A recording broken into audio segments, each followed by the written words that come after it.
Bonjour chers amis bibliothécaires, j'espère que vous allez bien et que vous êtes heureux de me retrouver ce samedi pour une nouvelle vidéo où je vais vous définir un peu plus un terme qui est souvent utilisé sur cette chaîne. Du moins, c'est pour cela que j'ai créé cette playlist des qu'est-ce que. Et comme vous l'aurez compris au titre de cette vidéo, aujourd'hui je vais vous définir et vous expliquer ce que nous qualifions de bateau fantôme ou vaisseau fantôme. Mais avant cela, bien sûr, comme d'habitude, je vous invite à vous installer bien confortablement avec peut-être une petite boisson, quelques petites choses à grignoter. Et comme d'habitude, soit vous vous installez et vous regardez la vidéo posément, ou vous m'écoutez façon podcast en posant le téléphone et en faisant autre chose en même temps. C'est selon votre envie du moment. Si vous êtes prêts et bien installés, eh bien je vais pouvoir vous en dire plus sur le sujet de cette vidéo. Alors tout d'abord, je tiens à vous dire que comme vous l'aurez remarqué si vous êtes un fidèle de la chaîne, là je parle essentiellement des bateaux fantômes, mais généralement ma playlist est consacrée au transport fantôme de manière générale. Donc c'est-à-dire bateau fantôme, mais aussi avion fantôme, voiture fantôme, bus fantôme, taxi fantôme, train fantôme, enfin bref, tout mode de transport qui aurait pu être considéré comme fantôme. Mais aujourd'hui, je vais vous expliquer plus précisément ce que l'on appellerait des bateaux fantômes, puisque en fait le terme a évolué au fil des années et que je pense c'est ce dont vous avez entendu le plus parler, je suppose. Ce terme déjà de, on va dire plutôt vaisseau fantôme à l'époque, c'est un terme qui est assez vieux puisque on retrouve ce terme de vaisseau fantôme dès l'Antiquité. Et ce n'est seulement en fait qu'à partir du XVIIIe siècle, c'est-à-dire au moment où il y a un essor de tout ce qui est marine marchande, que eh bien, on va rattacher des légendes à cette image populaire, à ces histoires qu'on racontait de vaisseaux fantômes à l'époque. Si on devait donner la toute première définition de ce qu'est un bateau fantôme ou navire fantôme, de base, normalement, on qualifie de bateau fantôme des bateaux qui sont en mer et qui ont été associés à une sorte d'activité surnaturelle ou à un pouvoir inexpliqué. Donc généralement ce sont des bateaux qui sont censés avoir coulé ou avoir disparu et que l'on revoit de temps en temps mystérieusement apparaître sur les flots et disparaître comme ils sont venus. À la base, c'est ça la définition du bateau fantôme. Mais vous verrez un peu plus loin dans la vidéo que celle-ci s'est élargie. Et généralement, avant, on considérait que ces vaisseaux ou bateaux fantômes étaient des navires maudits, puisque, selon la légende qui les concernait, ceux-ci étaient condamnés à errer sur les océans à tout jamais, conduits par leur équipage, qui ne serait que squelette ou bien fantôme, comme le fameux Hollandais volant, si cela vous dit quelque chose, utilisé dans Pirates des Caraïbes, par exemple. Mais comme je vous le disais, ça peut être aussi une apparition spectrale d'un navire qui est disparu ou qui a fait naufrage dans des conditions tragiques. Par extension, on va aussi, et c'est là où je vous disais que ça a évolué au fil du temps, on va donner aussi le nom donc de vaisseau fantôme ou bateau fantôme aux épaves que l'on va retrouver en mer sans équipage. Et le plus connu de ces fameux vaisseaux fantômes, c'est le Marie Céleste, dont vous avez forcément entendu parler. Mais si l'on prend l'évolution donc de l'histoire des bateaux fantômes, tout d'abord ceux-ci étaient plutôt considérés comme les bateaux des morts. Du moins c'est l'association la plus ancienne qu'on a pu faire sur l'appellation de bateaux fantômes. Il semblerait en effet que dans beaucoup d'histoires anciennes et donc d'histoires antiques, il y ait la nécessité de l'histoire d'un bateau pour faire le passage qui lierait en fait votre passage du monde des vivants pour aller jusqu'au royaume des morts. Pourquoi je dis que c'est assez fréquent dans l'Antiquité, du moins c'est assez fréquent dans les deux histoires, nous allons dire, que l'on connaît le plus et et plus précisément dans les mythologies les plus connues sur ce sujet, c'est-à-dire dans l'Égypte antique et dans la Grèce antique. Puisque d'un côté, nous avons l'Égypte antique qui a une barque du passeur que l'on appelle Mesektet, qui est une barque qui permettait de faire traverser la nuit le royaume souterrain des morts pour permettre à Ré, qui est le dieu soleil, de pouvoir réapparaître à l'aube. Mais elle ne permettait pas seulement de faire passer le roi soleil d'un côté à l'autre pour pouvoir réapparaître donc du lever au coucher à chaque fois. Elle était aussi utilisée, cette barque du passeur, donc Mesektet, pour permettre aux défunts de franchir le fameux cours d'eau qui est utilisé généralement dans les mythologies lorsqu'on parle de bateau passeur, qui amènerait alors les morts, donc les Égyptiens morts, généralement dans un lieu assez idéalisé, plutôt paradisiaque. C'est un peu le même cas en ce qui concerne la mythologie grecque. On a aussi cette histoire du bateau qui amène le mort de, entre guillemets, la terre jusqu'au royaume des morts. Sauf que là, on doit payer le passeur, entre guillemets, et que il y a bien un passeur qui nous attend pour nous faire traverser le fleuve des enfers, puisque c'est le démon Charon qui est censé nous amener, nous faire traverser Acheron ou bien le Styx pour rejoindre le royaume des morts. D'ailleurs, une croyance qui est assez répandue dans un grand nombre de pays voudrait qu'une âme qui soit désincarnée ne puisse pas franchir une étendue d'eau sans utiliser une barque ou bien alors un pont. Donc elle est obligée d'utiliser ces vaisseaux fantômes de l'époque, entre guillemets. Puis ce terme va évoluer, comme je vous le disais, et on va voir cela au fil du temps dans la vidéo. Là, nous allons passer dans l'histoire byzantine, qui elle, c'est plutôt à peu près au 6e siècle, là dont je vais vous parler. C'était Procope de Césarès qui évoquait ces fameux vaisseaux fantômes. Là, je vais le citer lui-même, il les évoque en parlant dans la guerre des Goths. Les pêcheurs et les autres habitants de la Gaule qui sont en face de l'île de Bretagne sont chargés d'y passer les âmes, et pour cela exempts de tribut. Au milieu de la nuit, ils entendent frapper à leur porte. Ils se lèvent et trouvent sur le rivage des barques étrangères, où ils ne voient personne et qui pourtant semblent si chargées, et s'élèvent d'1 pouce à peine au-dessus des eaux. 1 heure suffit à faire le trajet, quoique, avec leur propre bateau, ils puissent difficilement le faire en l'espace d'une nuit. Donc là encore, même au 6e siècle, on a encore ce terme donc, de bateau fantôme qui est plutôt relié à un bateau, oui, qui apparaît et disparaît pour transporter les morts. Il y a aussi plusieurs traditions sur le même thème qui vont perdurer en Bretagne.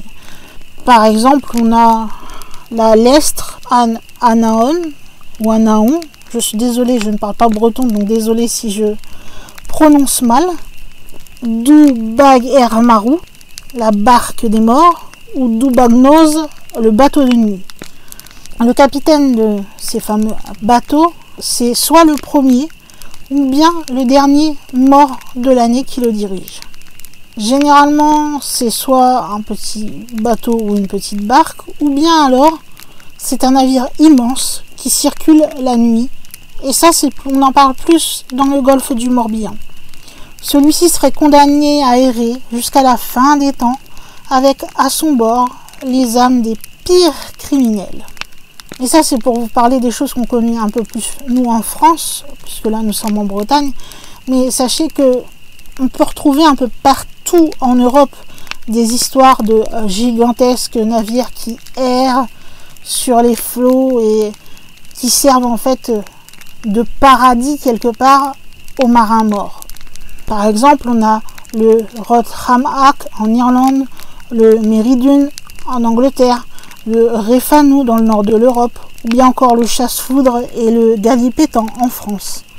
Mais vous avez aussi la Patte Luzerne qui fréquentait surtout la côte méditerranéenne. Tout ça, ce sont vraiment des bateaux de légende quelque part, parce que on ne sait pas vraiment si ces bateaux de légende, ces embarcations de légende, qui transportaient ces morts sont vraiment à l'origine du mythe des vaisseaux fantômes. Mais c'est vrai qu'il est facile d'y associer ce fait de bateaux que l'on verrait apparaître et disparaître sans explication à ces fameux bateaux justement qui transportaient les défunts, qui apparaissaient au moment de prendre le défunt et disparaissaient lorsqu'il emmenait le défunt au royaume des morts. Donc ça, c'est les premières notions qu'on pourrait qualifier de navires plus ou moins fantômes, du moins dans l'histoire antique et dans l'histoire byzantine. Après, cette notion de bateau fantôme, comme je vous le disais au fil du temps, va évoluer. Il ne sera plus défini forcément par cet effet, on va dire, de fantôme, dans le sens où il apparaît d'un seul coup quelque part et disparaît sans qu'on sache comment. À l'heure actuelle, au moment où moi je vous parle, un navire fantôme peut aussi être défini comme un navire abandonné ou un navire même qui est toujours en service, mais dont les histoires d'activités paranormales qu'on lie à celui-ci sont devenues tellement célèbres avec le bouche à oreille des marins qu'on en vient à le qualifier de bateau fantôme, puisqu'il y aurait plus de fantômes dessus que de personnes vivantes. Mais généralement, la plupart de ces navires fantômes qui appartenaient au passé ont été soit abandonnés ou tout simplement mis au rebut. Ça n'empêchera pas aux légendes de bateaux fantômes de perdurer et d'être extrêmement répandues partout dans le monde, même si on aurait pu penser que le fait que la modernité fasse son œuvre, eh bien, aurait pu tout simplement faire disparaître toutes ces histoires. Eh bien non, pas du tout. À l'heure actuelle, on a à peu près une centaine de bateaux fantômes qui auraient été recensés. J'ai quelques extraits de bouquins qui parlent de ces fameuses légendes, notamment Édouard Jean-Baptiste Gélineau dans Souvenirs de l'île de la Réunion qui dit « Au nombre de légendes qui se transmettent de génération en génération chez les marins et qui se racontent tout bas lors des quarts de nuit quand on navigue sous les tropiques, on peut citer la légende du vaisseau fantôme. Personne ne l'a vu et cependant chacun en parle et tous les marins y croient. » On a aussi Charles Marchal dans Veiller sur terre et sur mer qui en parle. Les marins chantent à demi-voix des chansons maritimes avec cette psalmodie monotone qui caractérise les marins. D'autres se racontent des histoires mystérieuses sur le voltigeur hollandais, le vaisseau fantôme qui court les mers apparemment depuis 1000 ans. Et d'autres traditions maritimes qui servent depuis longtemps de texte aux contes que l'on se raconte à bord. Puis finalement, comme exemple, je peux vous citer un extrait du préface du livre Le vaisseau fantôme de Frédéric Marriott, qui, si l'on en croit les légendes et les traditions populaires, des flottilles de vaisseaux errants sillonnent les mers du globe avec une régularité surprenante. Bien évidemment, j'aurais pu vous citer des bateaux fantômes et certaines de leurs histoires en vous expliquant ce que sont les bateaux fantômes. Mais comme vous avez compris que j'ai une playlist qui est dédiée à ça, eh bien, je ne vais pas vous raconter l'histoire d'un bateau fantôme pour en faire une vidéo juste après. Je peux vous citer, si vous voulez, quelques-uns de bateaux fantômes qui, je pense, devraient vous dire quelque chose ou éveiller chez vous quelque chose, puisque généralement ce sont les plus connus. Comme je vous le disais, vous avez la Marie Céleste, par exemple. Vous avez aussi la Lady Lovely Bound, le Caleuche, je suppose qu'on le prononce comme ça, le Flying Dutchman aussi, le Marie Rose ou le HMS Antonia Grazia, et il y en aurait plein d'autres encore que je pourrais vous citer parmi ces histoires de bateaux fantômes. Mais ça, vous le savez, vous aurez des vidéos un peu plus spécifiques les concernant dans des vidéos spéciales. Tout ce qui relie plus ou moins quelque part ces histoires sur tous les bateaux fantômes que je vous ai cités et d'autres que je ne vous ai pas encore dit, c'est qu'il y aurait des histoires qui seraient généralement liées à des superstitions, ou du moins on va attacher une superstition à ces navires fantômes. Dans le passé, généralement, comme je vous le disais un peu plus tôt dans la vidéo, ces navires étaient qualifiés de navires maudits, puisqu'on n'était pas très fanat du fait qu'une possible activité surnaturelle pouvait avoir lieu sur celui-ci. C'est ça qui en faisait quelque chose de maudit. Et cela pouvait bien être un navire maudit dans sa totalité, ou bien seulement une partie de celui-ci qui était interdite et considérée comme maudite. Cela dépendait vraiment du cas. Ce qui n'aidait pas, par exemple, c'est si vous aviez une série de décès, par exemple, ou une maladie ou d'accidents qui vont mettre la vie en danger de vos marins, qui vont, en plus de la supposée malédiction de votre bateau, et vont commencer à se produire sur le navire fatalement. Si l'on suppose que votre bateau est maudit, tout de suite on va penser que ça soit les décès, les maladies ou les accidents qui arrivent seraient liés à cette malédiction du bateau fantôme. Et les gens vont plus facilement expliquer ce qui leur arrive en disant que ce sont soit des fantômes ou des forces surnaturelles qui les ont attaqués, pour expliquer décès, maladies ou autres, et ne chercheront pas forcément des choses rationnelles, comme une maladie peut très bien être expliquée, par exemple, je ne sais pas moi, par de la nourriture périmée, par exemple. Des accidents, ça peut être tout simplement le bateau qui était défectueux et qui n'aurait pas dû tout simplement prendre la mer. Mais ces choses-là ne sont pas considérées, puisque ce sentiment de malédiction du bateau fantôme est tellement ancré chez les marins, du moins à cette époque-là, que tout de suite, on va penser au surnaturel et au fait que c'est un bateau maudit. Au fil des années, il y a des personnes qui vont chercher ce qui pourrait expliquer toutes ces légendes en fait à travers le monde sur ces vaisseaux fantômes qui se baladeraient comme ça sur les flots. Et il y a plusieurs hypothèses qui ont été avancées pour essayer de donner une explication assez rationnelle à ces fameux phénomènes. Généralement, l'hypothèse qui est la plus acceptée pour expliquer l'apparition et la disparition du fameux navire, c'est ce qu'on appelle un mirage froid, ou bien encore mirage supérieur. Alors ça, c'est un peu technique et un peu scientifique. En fait, c'est un phénomène qui s'explique par la réfraction atmosphérique à travers différentes couches d'air de températures différentes.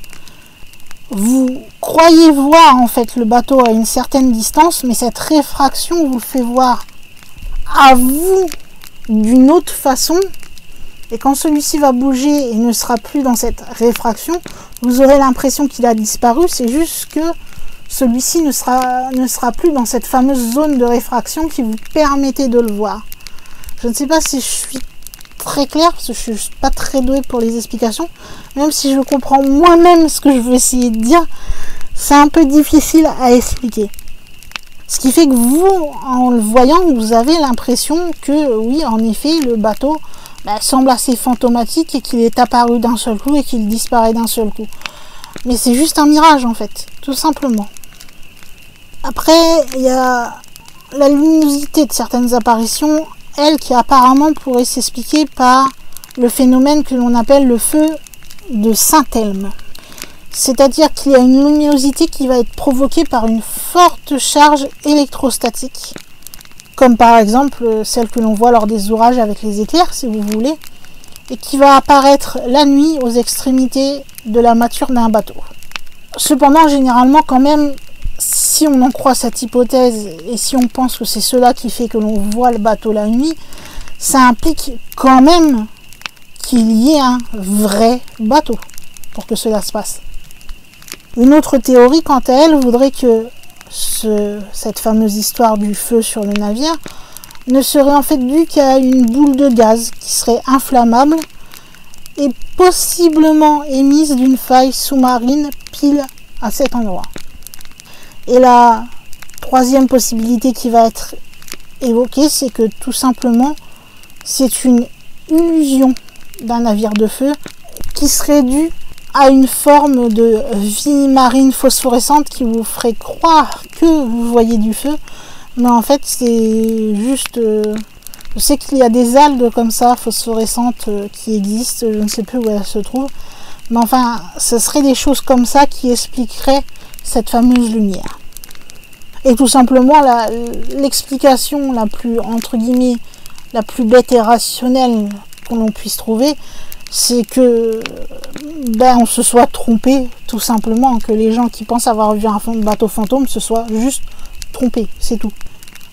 Il y a un exemple justement qui est donné pour expliquer cette méprise. C'est arrivé en 1907. On a publié l'information suivante. L'énigme du vaisseau fantôme près du Cap Horn, qui a si souvent épouvanté les marins et qui a été la cause de la perdition de bien des équipages, vient d'être résolue par le Bureau hydrographique des États-Unis.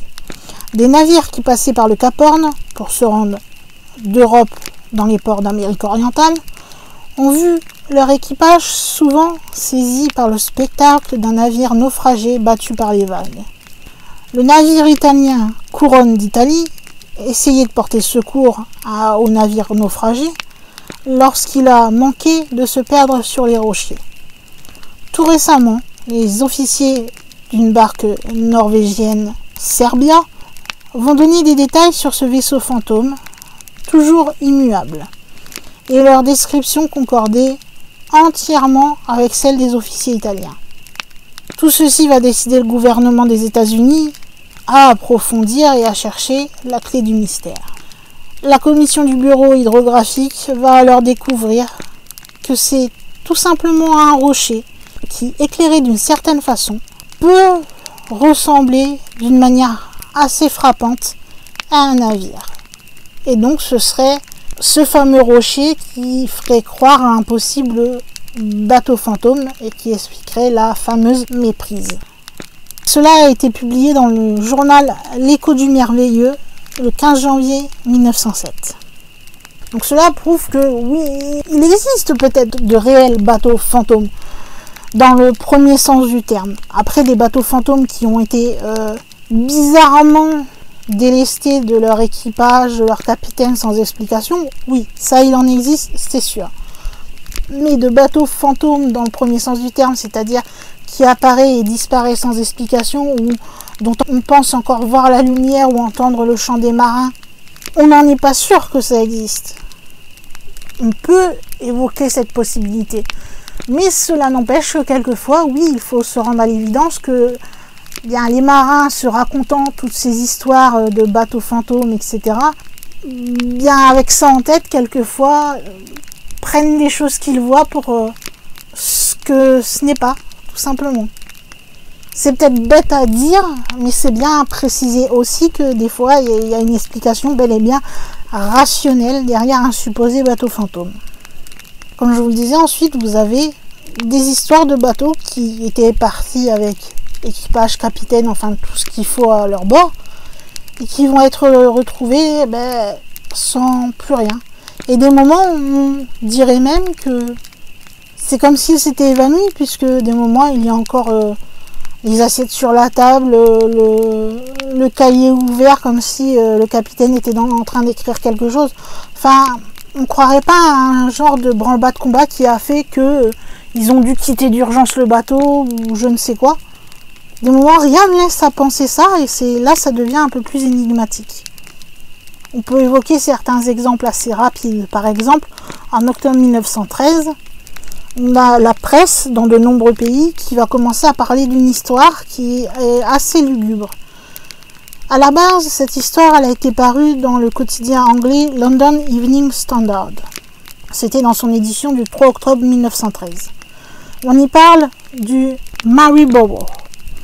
C'était un 3-mâts à coque en fer, long de 70 mètres. Il était parti de Glasgow en 1876. C'est là qu'avait commencé sa vie, entre guillemets, de bateau. Et au fur et à mesure, il était devenu la propriété de la Shaw, Saville and Albion Company. Il y avait donc un équipage de 29 hommes qui était commandé jusqu'en 1883 par le capitaine Anderson, puis ensuite par le capitaine Heard. Entre 1876 et 1890, le Maryborough aura aucun problème et il va assurer avec succès 14 traversées d'immigrés et faire le chemin entre Londres et la Nouvelle-Zélande. Généralement, il était chargé d'une cargaison de viande congelée et de laine.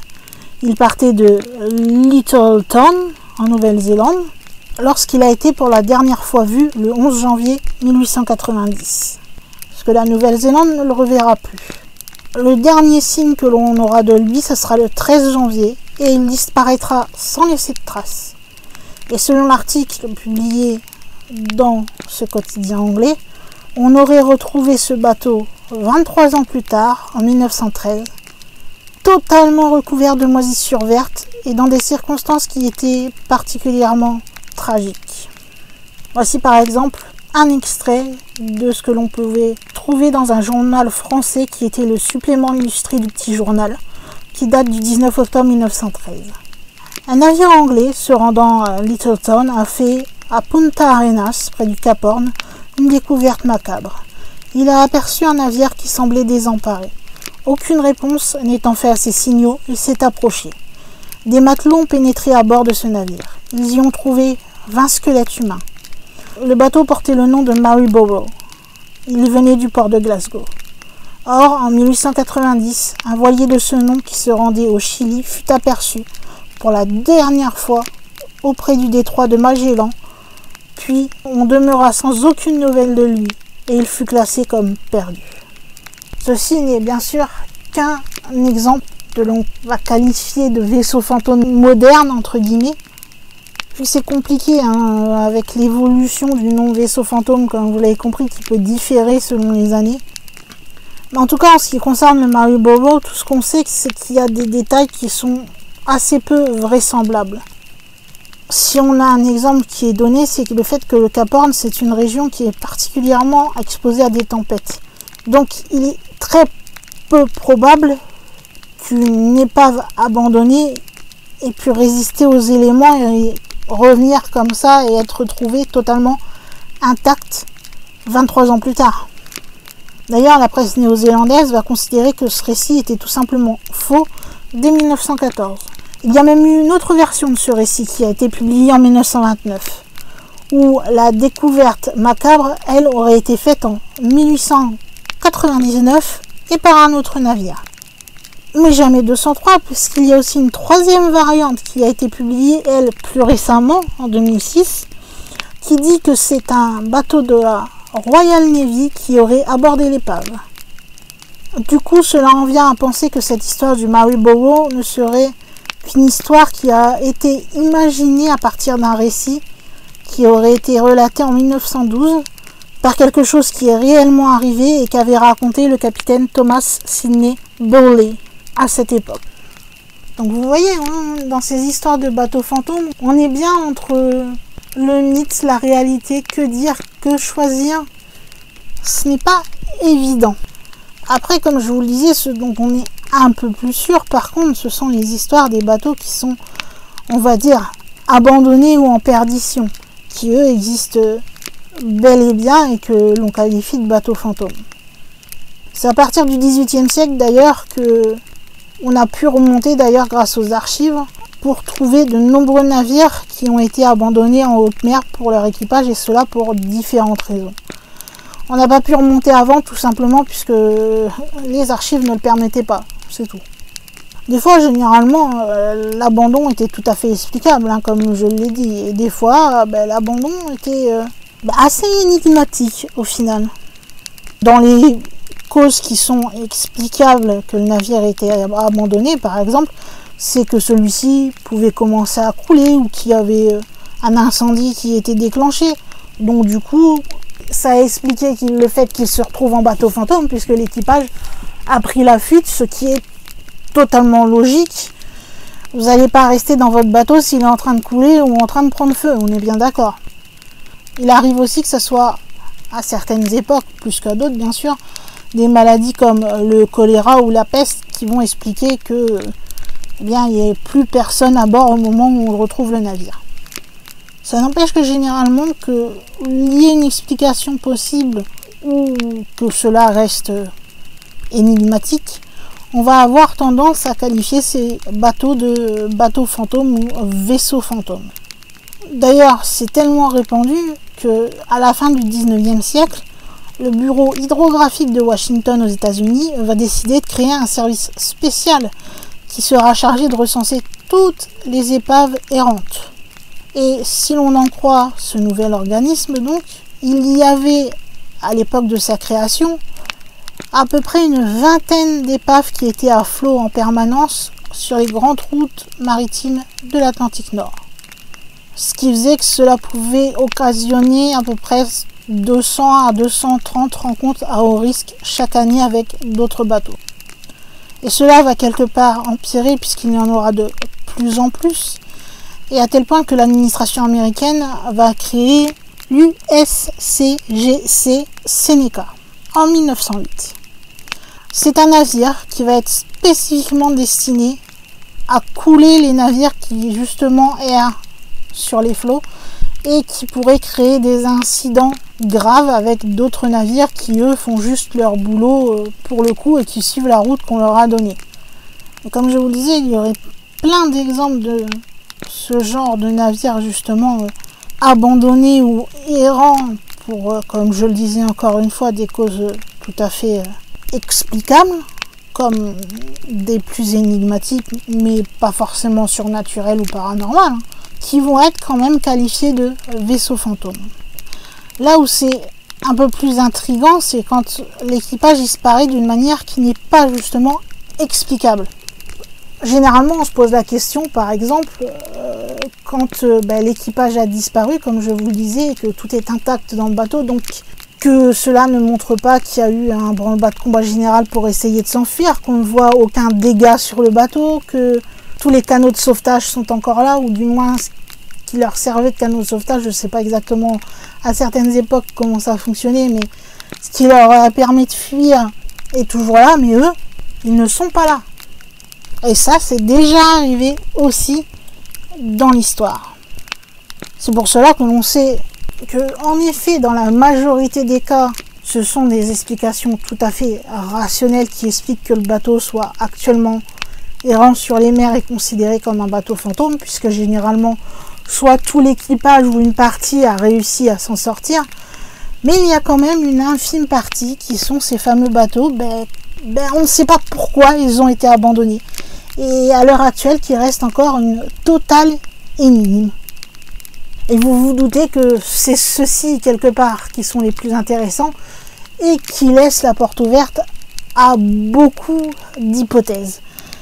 Et il y en a qui, niveau hypothèses, peuvent aussi se lâcher, mais je crois que c'est un peu dans tous les domaines que l'on peut dire ça. Dès que cela devient assez énigmatique, les hypothèses plus ou moins farfelues peuvent apparaître.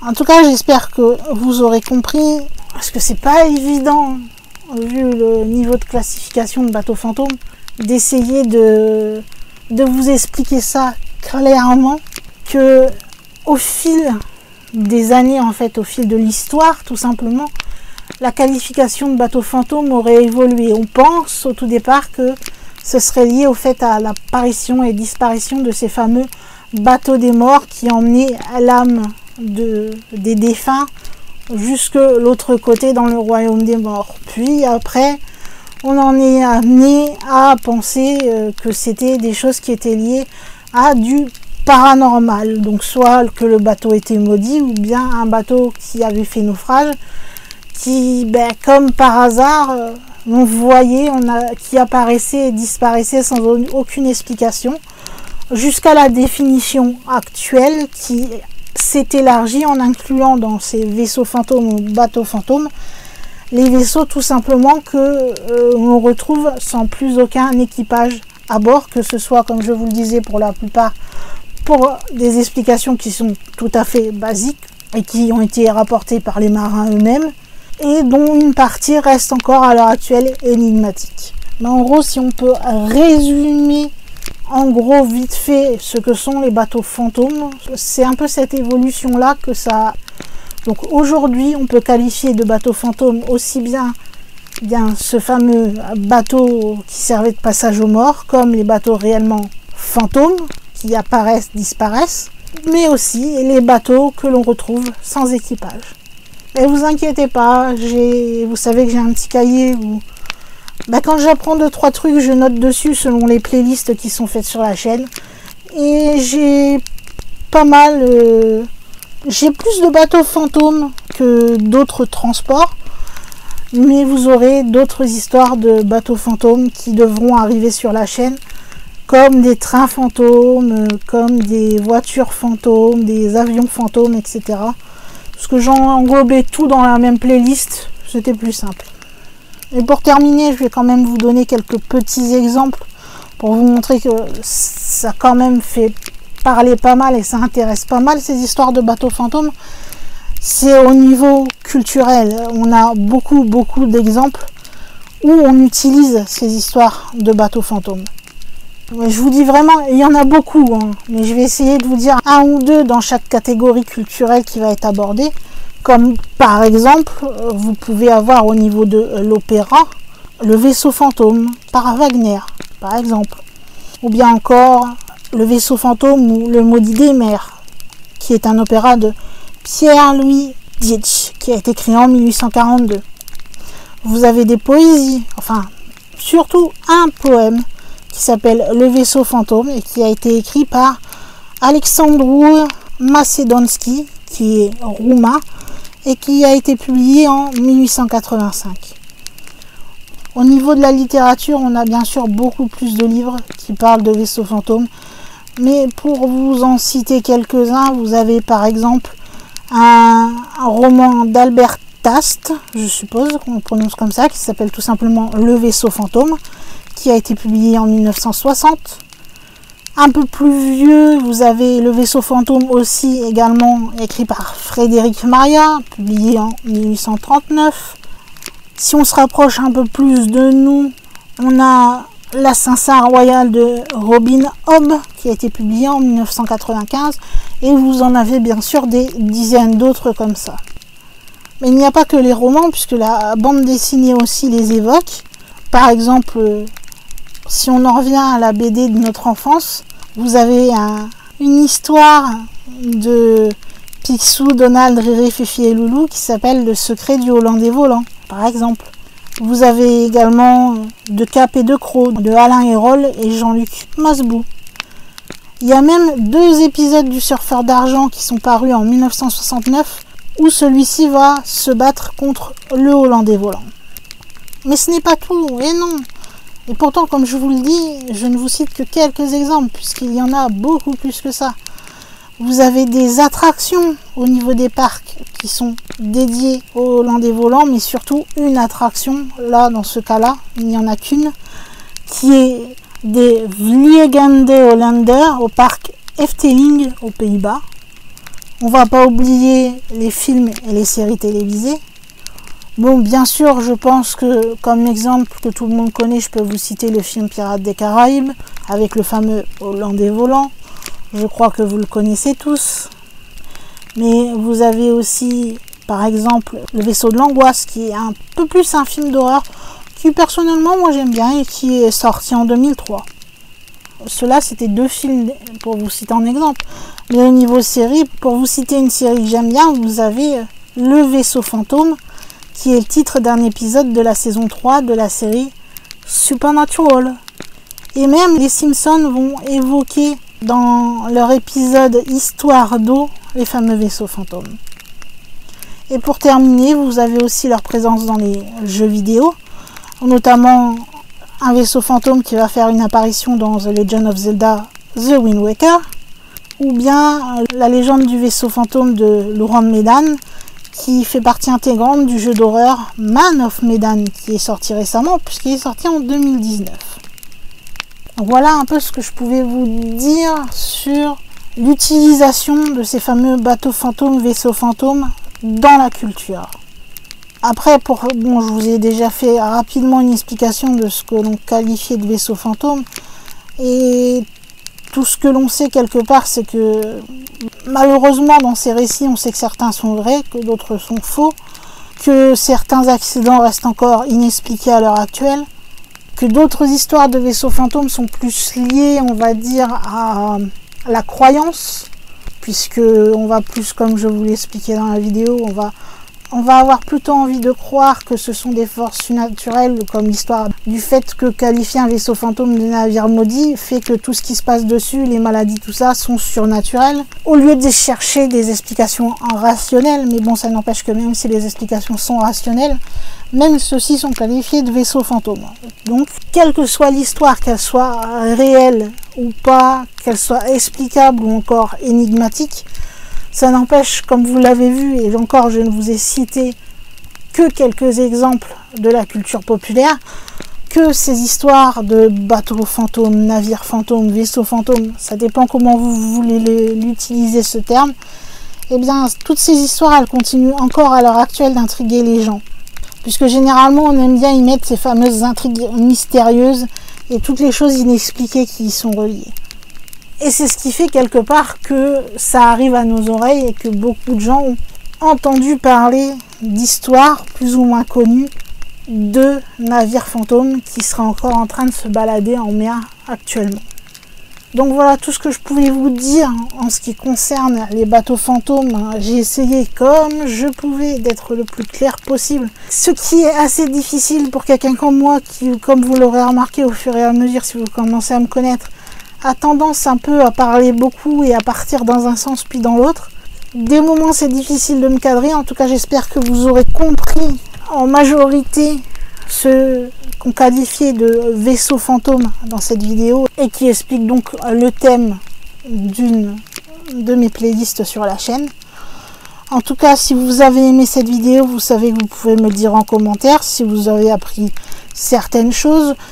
Selon vous, qu'est-ce que vous pensez qu'est un vaisseau fantôme? Est-ce que dans votre définition personnelle, vous y incluez aussi les vaisseaux qui sont délaissés et qui sont errants sur la mer, ou vous pensez seulement qu'un vaisseau fantôme est, comme son nom l'indique, un vaisseau qui apparaît et disparaît sans aucune raison? Je suis curieuse d'avoir votre avis. Et si vous avez aimé cette vidéo, vous savez que vous pouvez me le montrer de façon facile en plus de commentaires, puisque vous pouvez cliquer sur le petit pouce en l'air qui fait toujours plaisir, ou bien like. Je sais pas quel nom vous préférez lui donner, mais ces deux choses sont très importantes, comme je le rappelle à chaque fois, pour les petits youtubeurs que je suis, mais que je ne suis pas la seule. Quand je dis cela, je pense aussi à mes autres collègues petits youtubeurs, c'est aussi important pour eux.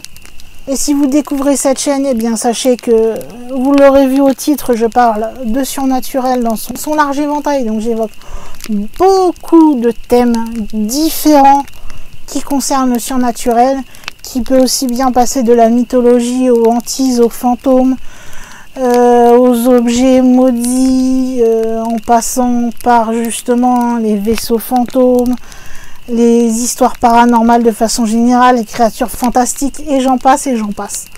J'essaye de vous apprendre le plus possible, et si tous ces thèmes-là vous intéressent, eh bien n'hésitez pas à vous rendre sous la vidéo et à cliquer sur le bouton s'abonner. Ça ne vous prend que quelques secondes et c'est méga important pour les youtubeurs que nous sommes.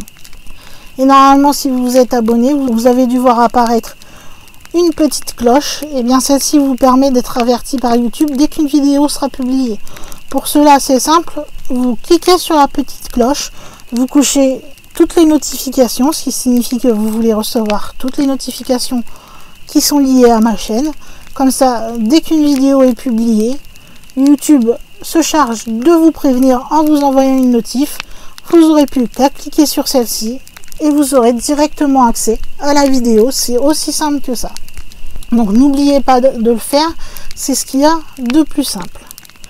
Et pour terminer, vous savez que vous pouvez m'aider en me payant un petit café, c'est-à-dire en me faisant un petit don en allant sur mon Ko-fi, dont le lien est dans la description, ou bien en partageant cette vidéo, en parlant autour de vous tout simplement de manière orale avec collègues, famille, amis, etc. Ou bien en parlant sur internet de façon générale, en partageant que ce soit la chaîne ou cette vidéo ou bien d'autres, sur des sites de discussion en ligne tels que Reddit, sur des messageries privées comme par exemple les Gmail, sur les réseaux sociaux, sur les blogs, sur un site où vous voulez illustrer un article par exemple. Tous les moyens sont bons pour faire connaître cette chaîne et pour nous permettre de nous connaître les uns les autres, entre guillemets, et ne plus se considérer comme des fous sur certains postes et pouvoir parler tranquillement, sans prise de tête, de paranormal.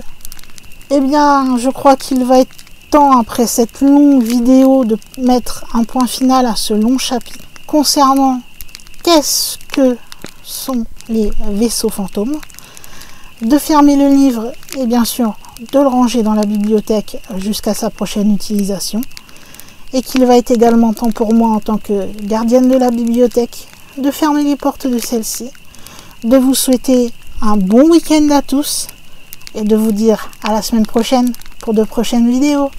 Bye!